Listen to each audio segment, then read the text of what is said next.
number one most important tip I could give anybody is to respect the mom more than she respects herself. People around them who derive benefit from the wonderful mothering that they're receiving ought to make it clear to the mom that mom means always number one and you respect everything you're doing for them because it's all about love. Being able to mutually approach family responsibilities, it would be a good way to celebrate mothers. The kids aren't going to treat themselves the way you treat them. They're going to treat themselves the way you treat yourself. So I think it's really important to get moms to recognize that they've got to manage their own bodies, their own health, their own emotional issues well in order to show by example their kids how to do the same many years from now. Lisa and I don't just know about kids and their bodies because of our own kids. We've actually been very involved in creating an organization called Health Corps, which now is in 12 states, takes care of about 30,000 kids' lives. And here's how the program works. And you teach kids that they don't just have to focus on their weight or their physical fitness. Those are all important. But what you really want to teach kids is mental resilience.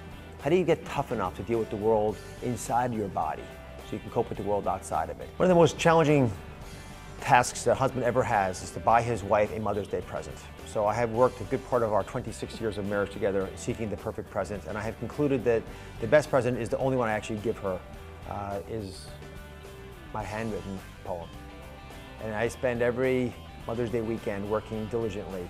I spent the whole year crafting these poems. I do. I spent the whole year crafting the ideas. I put it together finally in a concrete document called the Mother's Day poem. We now save them. You like them? I love them. They're my favorite presents. Usually the poems have to do with why I respect Lisa so much and why what she does to raise the 4 kids not only enamors me, but takes any male mind and contorts it because she's able to balance all 4 of these wild balls in the air at once. She's able to address all their emotional needs, which they don't always verbalize, as well as the actual questions they're asking.